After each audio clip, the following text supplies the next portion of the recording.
اللہ الرحمن الرحیم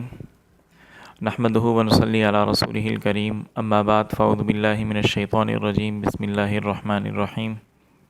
قال اللہ تبارک و تعالی فی القرآن المجید والفرقان الحمید ما كان محمد ابا احد من رجالکم ولکن رسول اللہ وخاتم النبیین وکان اللہ بکل شیء علیما وقال النبی صلی اللہ علیہ وسلم ان النبوۃ والرسالۃ قد انقطعت فلا رسول بعدی ولا نبی او کما قال علیہ الصلاۃ والسلام۔ نہایت واجب الاحترام، قابل عزت تکریم میرے بھائیوں، دوستوں اور بزرگوں اور میری ماؤں اور بہنوں، اللہ تعالیٰ کا بڑا کرم، انعام اور احسان ہے کہ اللہ تعالیٰ نے ہمیں مسلمان پیدا کیا اور حضرت محمد صلی اللہ علیہ وسلم کی امت میں سے پیدا کیا۔ اللہ کے نبی صلی اللہ علیہ وسلم نے فرمایا تھا کہ انا حظکم من الانبیاء وانتم حظی من الامم، کہ اللہ تعالیٰ نے نبیوں میں سے مجھے تمہارے حصے کے لیے منتخب کیا اور تمہیں میرے لیے منتخب کیا، یعنی کہ نبیوں میں سے میں تمہارے حصے میں آیا اور امتوں میں سے تم میرے حصے میں آئے۔ یہ بہت بڑا اعزاز ہے جو اللہ تعالیٰ نے ہمیں عطا کیا ہے۔ اور رسول اللہ صلی اللہ علیہ وسلم چونکہ خاتم النبیین تھے، آخری نبی تھے، آپ صلی اللہ علیہ وسلم کے بعد اب قیامت تک کسی اور نئے نبی نے اس دنیا میں نہیں آنا، تو یہ وجہ تھی کہ بہت سارے جھوٹے مدعیان نبوت نے سر اٹھایا۔ خود رسول اللہ صلی اللہ علیہ وسلم کے زمانے میں بھی اور آپ صلی اللہ علیہ وسلم کے زمانہ گزر جانے کے بعد بھی بہت سے لوگ نبوت کا جھوٹا دعویٰ کرتے رہے۔ ہمارے زمانے میں مرزا غلام احمد قادیانی نے نبوت کا جھوٹا دعویٰ کیا اور بدقسمتی سے اس دور کی سرکار نے، اس دور کی گورنمنٹ نے ان کی سرپرستی کی، انہیں بڑھاوا دیا اور یہ فتنہ پھیلنے لگا۔ آج اس فتنے کو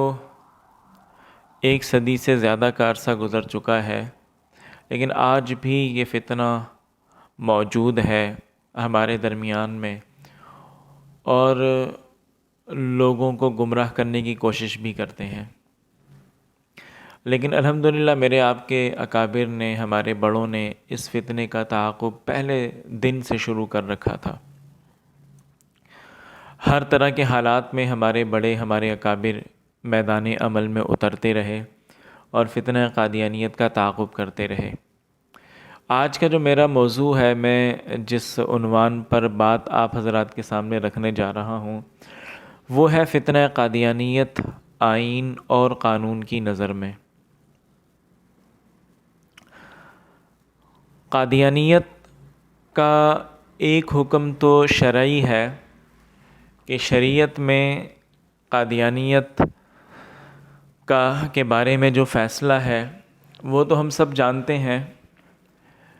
کہ قادیانی وہ زندیق ہیں، اور زندیق کا حکم شریعت میں یہ ہے کہ جب تک زندیق گرفتار نہ ہو جائے، اس کی توبہ گرفتاری سے پہلے تک زندیق کی توبہ قابل قبول ہوتی ہے، اس کے بعد اس کی توبہ بھی قبول نہیں ہوتی۔ اور شریعت کا حکم یہ ہے کہ کسی بھی زندیق سے، کسی بھی مسلمان کا کسی بھی قسم کا تعلق رکھنا شرعاً حرام ہے۔ نہ آپ اس کی خوشی میں شریک ہو سکتے ہیں، نہ اس کی غمی میں شریک ہو سکتے ہیں، نہ وہ آپ کی خوشی اور غمی میں شریک ہو سکتا ہے، نہ آپ اسے کوئی چیز خرید سکتے ہیں، نہ اسے کوئی چیز بیچ سکتے ہیں۔ یہ شریعت کا حکم ہے۔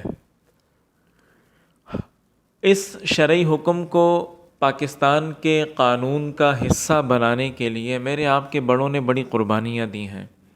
اس کے لیے بڑی تحریکیں چلائی ہیں۔ 1974 میں تحریک ختم نبوت چلی، 1984 میں تحریک ختم نبوت چلی، 1953 میں تحریک ختم نبوت چلی۔ ان تحریکوں کا مقصد یہ تھا کہ قادیانیت جو ہندوستان اور پاکستان کے بٹوارے کے بعد جو بڑے بڑے کلیدی عہدوں پر قادیانی بیٹھے ہوئے تھے انہیں وہاں سے ہٹایا جائے، اور قادیانیوں کو پاکستان کے قانون کے اندر یہ لکھ دیا جائے کہ یہ مسلمان نہیں ہیں۔ اس لیے کہ پاکستان کے قانون میں، چونکہ پاکستان ایک اسلامی ملک ہے اور پاکستان کا جو قانون ہے وہ اسلام کی بنیاد پر وجود میں آیا ہے، اور پاکستان کے قانون میں مسلمان کی تعریف بھی موجود ہے، غیر مسلم کی تعریف بھی موجود ہے، اور چونکہ یہ قادیانی یہ مسلمان نہیں ہے، تو لہٰذا پاکستان کے قانون میں جب اس بات کو شامل کر دیا جائے گا کہ قادیانی غیر مسلم ہیں، مسلمان نہیں ہیں، تو قادیانیت کی روک تھام آسان ہو جائے گی، کیونکہ ہر دور میں وقت کی سامراجی طاقتوں نے قادیانیت کی سرپرستی کی ہے، اسے بڑھاوا دیا ہے۔ تو لہٰذا قادیانیت کے خلاف پاکستان کے قانون میں شق ہونی چاہیے، پاکستان کے قانون میں بھی یہ لکھا ہونا چاہیے کہ قادیانی مسلمان نہیں ہیں۔ 1974 کی تحریک ختم نبوت جب چلی ہے تو اس کے نتیجے میں پاکستان کے آئین میں تبدیلی کی گئی، اور پاکستان کی آئین کی 2 دفعات ایسی ہیں کہ جن کے اندر اس بات کا اضافہ کیا گیا کہ قادیانی غیر مسلم ہیں۔ آئین کی دفعہ ہے 106، اور آئین کی دفعہ 106 میں بھی اس بات کا اضافہ کیا گیا کہ قادیانی مسلمان نہیں ہیں، اور 260 میں بھی تبدیلی کی گئی۔ جو تبدیلی آئین کی دفعہ 260 میں کی گئی وہ یہ تھی کہ آئین کی 260 میں شق نمبر 3 کا اضافہ کیا گیا، اور شق نمبر 3 یہ تھی کہ جو شخص خاتم النبیین حضرت محمد صلی اللہ علیہ وسلم کی ختم نبوت پر مکمل اور غیر مشروط ایمان نہ رکھتا ہو، اور محمد صلی اللہ علیہ وسلم کے بعد کسی بھی معنی اور مطلب میں یا کسی بھی تشریح کے لحاظ سے پیغمبر ہونے کا دعویٰ کرنے والے کو پیغمبر یا مذہبی مصلح مانتا ہو، وہ آئین یا قانون کے مقاصد کے ضمن میں مسلمان نہیں۔ یہ دستور پاکستان کی دفعہ نمبر 260 کی شق نمبر 3 ہے، اور یہ پوری شق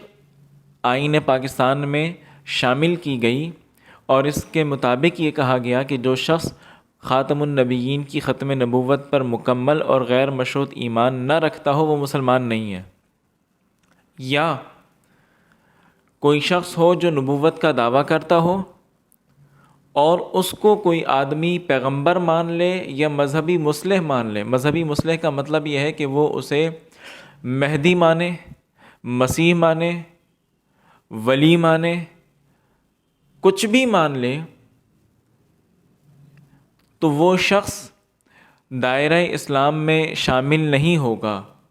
یعنی کہ مثال کے طور پر مرزا غلام احمد قادیانی نے نبوت کا جھوٹا دعویٰ کیا، اب کوئی شخص مرزا قادیانی کو نبی نہ مانتا ہو، مہدی مانتا ہو، مہدی نہ مانتا ہو، مسیح مانتا ہو، مسیح نہ مانتا ہو، ولی مانتا ہو، تو وہ شخص بھی مسلمان نہیں رہے گا، اس لیے کہ اس نے مرزا قادیانی کو ولی مانا ہے، حالانکہ مرزا قادیانی تو مسلمان ہی نہیں ہے نا، وہ تو نبوت کا جھوٹا دعویٰ کر رہا ہے۔ تو یہ آئین کی دستور پاکستان کی دفعہ نمبر 260 کی شق نمبر 3 ہے، اور جب 260 کی شق نمبر 3 کا اضافہ کر دیا گیا تو اب دفعہ نمبر 106 میں تبدیلی بھی ضروری ہو گئی، اس لیے کہ آئین کی دفعہ نمبر 106 میں یہ لکھا گیا ہے کہ پاکستان کی جو اسمبلیاں ہیں، جو پنجاب کی، سرحد کی، سندھ کی، بلوچستان کی جو صوبائی اسمبلیاں ہیں، ان میں غیر مسلم اقلیتوں کے لیے مخصوص نشستیں رکھی جاتی ہیں، اور یہ بات دفعہ نمبر 106 کا حصہ ہے۔ تو چونکہ اب قادیانیوں کو بھی غیر مسلم اقلیت قرار دے دیا گیا تھا اور یہ مسلمان نہیں رہے تھے، اس لیے اب دفعہ نمبر 106 میں بھی تبدیلی کی گئی۔ دفعہ نمبر 106 میں یہ ہے کہ بلوچستان، پنجاب، سرحد اور سندھ کے صوبوں کی صوبائی اسمبلیوں میں ایسے افراد کے لیے مخصوص نشستیں ہوں گی جو عیسائی، ہندو، سکھ، بدھ اور پارسی فرقوں سے تعلق رکھتے ہوں۔ تو اب اس میں تبدیلی کر کے یہ شامل کر دیا گیا، ایسے افراد کے لیے مخصوص نشستیں ہوں گی جو عیسائی، ہندو، سکھ، بدھ اور پارسی فرقوں اور قادیانی گروہ یا لاہوری افراد، تو اور پھر لاہوری افراد کے بعد قوسین لگا کر اس کی تشریح کی گئی جو اپنے آپ کو احمدی کہتے ہیں۔ چونکہ قادیانی اپنے آپ کو احمدی کہتے ہیں، وہ تو قادیانی نہیں کہتے، ہم انہیں قادیانی کہتے ہیں۔ ہم کہتے ہیں کہ تم احمدی نہیں ہو، احمد تو رسول اللہ صلی اللہ علیہ وسلم کا نام تھا، مرزا قادیانی کا نام تو غلام احمد تھا، لہذا اپنے آپ کو احمدی کہہ کے مسلمانوں کو دھوکہ نہ دیا جائے، بلکہ یہ قادیانی ہے، یہ مرزائی ہیں، یہ لاہوری گروپ ہے۔ لیکن وہ چونکہ مسلمانوں کو دھوکہ دینے کے لیے اپنے آپ کو احمدی کہتے ہیں، تو الحمدللہ میرے آپ کے بڑوں کی محنت اتنی تھی کہ آئین پاکستان میں باقاعدہ بریکٹس کے اندر اس بات کا اضافہ کیا گیا جو اپنے آپ کو احمدی کہتے ہیں۔ تو یہ ہے دستور پاکستان کی دفعہ نمبر 260 اور دفعہ نمبر 106 کہ جن میں قادیانیوں کو غیر مسلم اقلیت قرار دیا گیا۔ یہ 1974 کی تحریک ختم نبوت کا نتیجہ تھا۔ پھر آگے چلے تو 1984 میں ایک بار پھر تحریک ختم نبوت چلی، اور اس تحریک کے نتیجے میں جنرل ضیاء الحق مرحوم نے ایک آرڈیننس منظور کیا تھا۔ اس آرڈیننس کا نام تھا امتناع قادیانیت آرڈیننس، اور اس آرڈیننس کے ذریعے تعزیرات پاکستان کی شق ہے، دفعہ ہے 298۔ اس 298 کے اندر دو نئی شقوں کا اضافہ کیا گیا، 298 بی اور 298 سی۔ اس قانون کے ذریعے قادیانیوں کو شاعر اسلام استعمال کرنے سے روک دیا گیا، یعنی کہ قادیانی کوئی بھی ایسا کام نہیں کر سکتے، کوئی بھی ایسا عمل سر انجام نہیں دے سکتے جو اسلام کی پہچان ہو۔ مثال کے طور پر وہ اپنی عبادت گاہ کو مسجد نہیں کہہ سکتے، وہ اگر اپنے ہاں اپنی عبادت کے لیے لوگوں کو بلانا چاہتے ہیں، اسپیکر میں کوئی آواز لگانا چاہتے ہیں تو اسے وہ اذان نہیں کہہ سکتے۔ تو قادیانیوں پر قادیانی آپ کو السلام علیکم نہیں کہہ سکتے، تو قادیانیوں پر وہ ساری پابندیاں لگا دی گئیں کہ جن کے روح سے قادیانی مسلمانوں کو دھوکہ دے کر خود کو مسلمان ظاہر نہ کر سکیں۔ تو آئین کے اپنا تعزیرات پاکستان کا آرٹیکل ہے 298، اس میں دو شقوں کا اضافہ کیا گیا، بی اور سی کا۔ 298 بی کیا ہے؟ بی کے الفاظ یہ ہیں کہ قادیانی گروپ یا لاہوری گروپ جو خود کو احمدی یا کسی دوسرے نام سے موسوم کرتے ہیں کا کوئی شخص حضرت محمد صلی اللہ علیہ وسلم کے خلیفہ یا صحابی کے علاوہ کسی شخص کو امیر المؤمنین، خلیفۃ المؤمنین، خلیفۃ المسلمین، صحابی رضی اللہ تعالی عنہ کے طور پر منسوب کرے یا مخاطب کرے۔ حضرت محمد صلی اللہ علیہ وسلم کی کسی زوجہ مطہرہ کے علاوہ کسی ذات کو ام المؤمنین کے طور پر منسوب کرے یا مخاطب کرے۔ حضرت محمد صلی اللہ علیہ وسلم کے خاندان یعنی کہ اہل بیت کے کسی فرد کے علاوہ کسی شخص کو اہل بیت کے طور پر منسوب کرے یا موسوم کرے یا پکارے، یا اپنی عبادت گاہ کو مسجد کے طور پر منسوب کرے یا موسوم کرے یا پکارے، تو اسے کسی ایک قسم کی سزائے قید اتنی مدت کے لیے دی جائے گی جو 3 سال تک ہو سکتی ہے، اور وہ جرمانہ کبھی مستوجب ہوگا۔ آگے ہے قادیانی گروپ یا لاہوری گروپ جو خود کو احمدی یا کسی دوسرے نام سے موسوم کرتے ہیں کا کوئی شخص جو الفاظ کے ذریعے خاص زبانی ہو یا تحریری یا مرئی نقوش کے ذریعے اپنے مذہب میں عبادت کے لیے بلانے کے طریقے یا صورت کو اذان کے طور پر منسوب کرے یا اس طرح اذان دے جس طرح مسلمان دیتے ہیں، تو اسے کسی ایک قسم کی سزائے قید اتنی مدت کے لیے دی جائے گی جو 3 سال تک ہو سکتی ہے، اور وہ جرمانے کا بھی مستوجب ہوگا۔ تو یہ 2 پیراگراف ہیں جو 298 کے اندر شامل کیے گئے ہیں، اور اس کے مطابق قادیانی شاعر اسلام استعمال نہیں کر سکتے، یعنی کہ وہ مقدس شخصیات یا مقامات یا القاب یا اوصاف جو کہ مسلمانوں کے ساتھ یا اسلام کے اہم شخصیات کے ساتھ خاص ہیں، وہ القابات، وہ چیزیں قادیانیوں کے کسی شخص کے ساتھ جوڑنا چاہیں گے تو انہیں آئین پاکستان، تعزیرات پاکستان کے تحت سزا دی جائے گی۔ یہ 298 ہے، اور 298 کیا ہے؟ اس کے الفاظ یہ ہیں: قادیانی گروپ یا لاہوری گروپ جو خود کو احمدی یا کسی دوسرے نام سے موسوم کرتے ہیں کا کوئی شخص جو بلا واسطہ یا بالواسطہ خود کو مسلمان ظاہر کرے یا اپنے مذہب کو اسلام کے طور پر موسوم کرے یا منسوب کرے یا الفاظ کے ذریعے خاص زبانی ہو یا تحریری یا مرئی نقوش کے ذریعے اپنے مذہب کی تبلیغ یا تشہیر کرے یا دوسروں کو اپنا مذہب قبول کرنے کی دعوت دے یا کسی بھی طریقے سے مسلمانوں کے مذہبی احساسات کو مجروح کرے، کو کسی ایک قسم کی سزائے قید اتنی مدت کے لیے دی جائے گی جو 3 سال تک ہو سکتی ہے، اور جرمانے کا بھی مستوجب ہوگا۔ یہ جرم قابل دست اندازی پولیس اور ناقابل ضمانت ہوگا۔ یہ 298 ہے۔ تو 1984 کی جو تحریک ختم نبوت تھی، اس تحریک کے نتیجے میں امتناع قادیانیت آرڈیننس تعزیرات پاکستان کا حصہ بنا، اور قادیانیوں کو اسلامی شعائر یعنی اسلامی پہچان سے متعلق چیزوں کے استعمال کرنے سے روک دیا گیا۔ جب یہ قانون منظور ہو گیا، امتناع قادیانیت آرڈیننس آئین پاکستان کا حصہ بن گیا، تو قادیانیوں نے اسے تسلیم نہیں کیا۔ قادیانیوں نے کئی عدالتوں کے دروازے کھٹکھٹائے،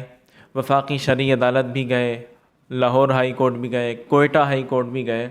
لیکن انہیں ہر جگہ سے ناکامی کا سامنا کرنا پڑا، انہیں ہر جگہ شکست سے دوچار ہونا پڑا، اور وفاقی شرعی عدالت نے تو بڑا ہی بہترین اور تاریخی فیصلہ دیا۔ وفاقی شرعی عدالت نے ان کی اس اپیل کے جواب میں لکھا کہ اس سوال پر ہم غور کر چکے ہیں اور اس نتیجے پر پہنچے ہیں کہ ہر 2 عقیدوں کے قادیانی مسلمان نہیں ہیں بلکہ غیر مسلم ہیں، لہٰذا آرڈیننس انہیں اپنے آپ کو ایسا کہلانے سے روکتا ہے جو وہ نہیں ہے، یعنی کہ وہ مسلمان نہیں ہیں، اور آرڈیننس بھی ان کو مسلمان کہلانے سے روک رہا ہے۔ آگے لکھا کہ کیونکہ ان کو جھوٹ موٹ مسلمان ظاہر کر کے کسی شخص خصوصاً امت مسلمہ کو دھوکہ دینے کی اجازت نہیں دی جا سکتی۔ اہل بیت کی اصطلاح بھی جیسا کہ کئی احادیث سے واضح ہوتا ہے، رسول اللہ صلی اللہ علیہ وسلم کے خاندان کے افراد کے لیے مخصوص ہے۔ ایسے اشخاص جو مسلمان نہیں یا جو مسلمان نہیں تھے، ان کو اس نام سے نہیں پکارا جا سکتا۔ قادیانیوں کی طرف سے مرزا صاحب کے افراد خاندان کے لیے ایسے نام کا استعمال زخموں پر نمک چھڑکنے کے مترادف ہے۔ وہ اوصاف جن سے رسول اللہ صلی اللہ علیہ وسلم کے افراد خاندان متصف تھے، وہ کسی اور شخص میں موجود نہیں ہو سکتے۔ اس لیے یہ کوئی حیرت کی بات نہیں کہ مسلمانوں نے اس توہین کا برا منایا، اس اصطلاح کے استعمال سے امن و امان کی صورتحال خراب ہوتی ہے، لہٰذا یہی امت کے مفاد میں تھا کہ اس کے استعمال کو فوجداری جرم قرار دے کر قادیانیوں کو اس کے استعمال سے منع کر دیا جائے۔ یہ فیصلہ وفاقی شرعی عدالت نے دیا۔ پھر قادیانی اس چیز کو لے کر سپریم کورٹ چلے گئے، تو سپریم کورٹ کے شریعت بینچ نے بھی ان کی اس اپیل کو خارج کر کے وفاقی شرعی عدالت کے اس فیصلے پر مہر تصدیق ثبت کر دی۔ تو یہ پاکستان کا قانون ہے جو قادیانیوں کو غیر مسلم اقلیت قرار دینے سے بھی روکتا ہے، جو قادیانیوں کو غیر مسلم اقلیت قرار دیتا ہے اور قادیانیوں کو اسلام کی پہچان شاعر اسلام استعمال کرنے سے بھی روکتا ہے، اور قادیانی جو اپنی مرزا قادیانی کی گھر والی کو، اس کی بیوی کو ام المؤمنین کہتے ہیں۔ قادیانی مرزا قادیانی کو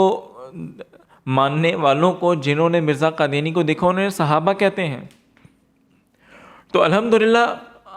امتناع قادیانیت آرڈیننس نے قادیانیوں کو ان ساری چیزوں کے استعمال سے روک دیا، پابندی لگا دی۔ اور اب ہمارے کرنے کا کام یہ ہے، سوال یہ پیدا ہوتا ہے کہ پاکستان کا قانون تو بن گیا ہے، آج بھی یہ تحریک اتنے زور و شور سے چل رہی ہے، بیانات ہوتے ہیں، جلسے ہوتے ہیں، کورسز رکھے جاتے ہیں، ریلیاں نکالی جاتی ہیں، تو جب قادیانیوں کو کافر قرار دے دیا گیا تو پھر کیوں یہ سارے لوگ ان کے پیچھے پڑے ہوئے ہیں، اور کیوں اتنی بڑی جماعت ہے عالمی مجلس تحفظ ختم نبوت کی جو قادیانیوں کے پیچھے پڑی ہوئی ہے؟ تو میرے بھائیوں اور بہنوں، بات یہ ہے کہ قادیانی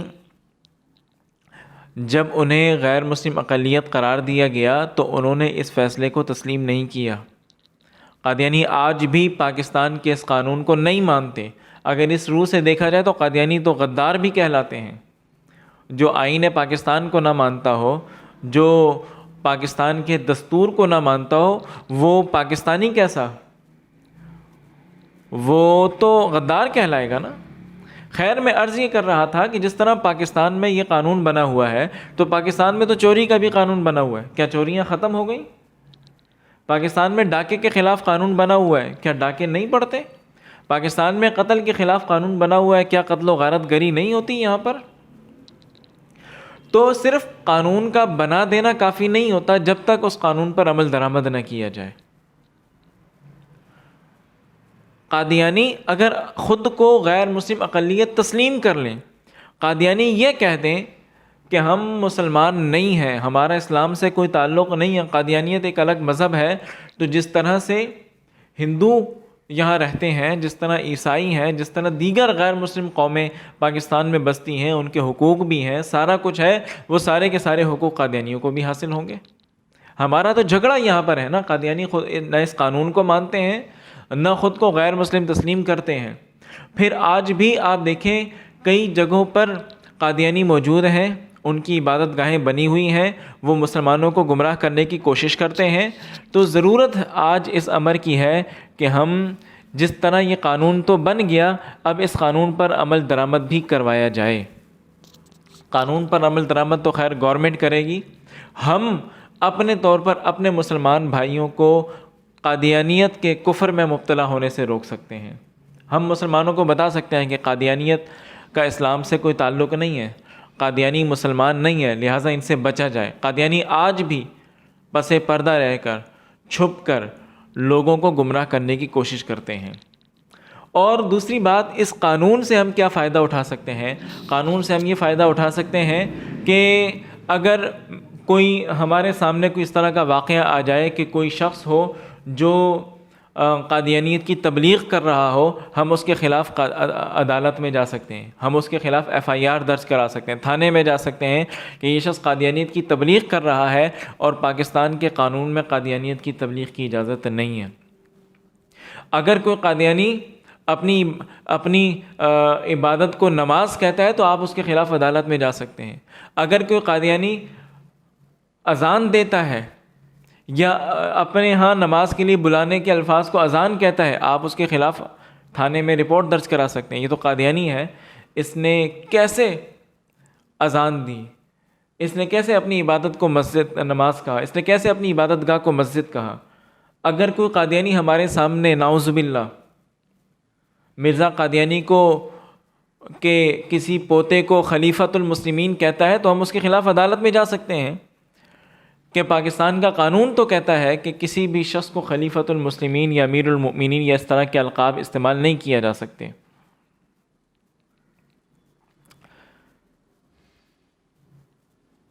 اگر کوئی قادیانی کسی قادیانی کو صحابی کے طور پر موسوم کرتا ہے یا اس کو نام لیتا ہے تو ہم اس کے خلاف عدالت میں جا سکتے ہیں، ان کو 3 سال تک کی سزا ہوگی، جرمانہ بھی لگایا جائے گا۔ تو میرے بھائیوں اور بہنوں، ہمیں ضرورت اس بات کی ہے، نمبر 1 ہم عقیدہ ختم نبوت کی ترویج کریں، زیادہ سے زیادہ مسلمان بھائیوں تک ختم نبوت کا عقیدہ پہنچائیں، زیادہ سے زیادہ ماؤں بہنوں تک اس عقیدے کو بھی پہنچائیں اور قادیانیت کے کفر کو بھی پہنچائیں، انہیں بتائیں کہ ایسے لوگ ہمارے درمیان موجود ہیں جو مسلمان نہیں ہیں لیکن اپنے آپ کو مسلمان کہلوا کر ہمیں گمراہ کرنے کی کوشش کرتے ہیں۔ اور ہم اس بات کی اویئرنیس پیدا کریں، ہم اس بات کو لوگوں کے درمیان پھیلائیں کہ پاکستان کا قانون قادیانیوں کو مسلمان تسلیم نہیں کرتا، پاکستان کا قانون قادیانیوں پر پابندیاں لگاتا ہے، ہم اس قانون سے فائدہ اٹھا سکتے ہیں، ہم اس قانون کا سہارا لے کر ہمارے علاقے میں قادیانیت کی تبلیغ کو روک سکتے ہیں۔ چونکہ ہمارے ہاں آگاہی نہیں ہے، لوگ جانتے نہیں ہیں، اس قانون سے فائدہ نہیں اٹھا پاتے، اس وجہ سے بہت سے ہم دیکھتے ہیں کہ ہمارے یہاں کوئی نہ کوئی قادیانی کام کر جاتا ہے، نعوذ باللہ کوئی مسلمان قادیانیت میں پڑ جاتا ہے، یا بعض اوقات اس طرح ہوتا ہے کہ ہمارا کوئی بچہ کوئی بچی وہ کسی قادیانی کے دام میں آ جاتے ہیں، شادی کر لیتے ہیں، نکاح ہو جاتا ہے، بعد میں جا کے کہتے ہیں کہ جی اب کیا کریں ہم۔ تو ہمیں زیادہ سے زیادہ آگاہی پھیلانے کی ضرورت ہے، اس قانون سے متعلق بھی، ختم نبوت سے متعلق بھی، قادیانیت سے متعلق بھی۔ دعا ہے جو کچھ کہا سنا گیا اللہ تعالیٰ ان باتوں پر عمل کرنے کی توفیق عطا فرمائے، ہمیں عقیدہ ختم نبوت کی صحیح سمجھ عطا فرمائے۔ وآخر دعوانا ان الحمد للہ رب العالمین، الہ رب العالمین، الہ رب العالمین، الہ رب العالمین۔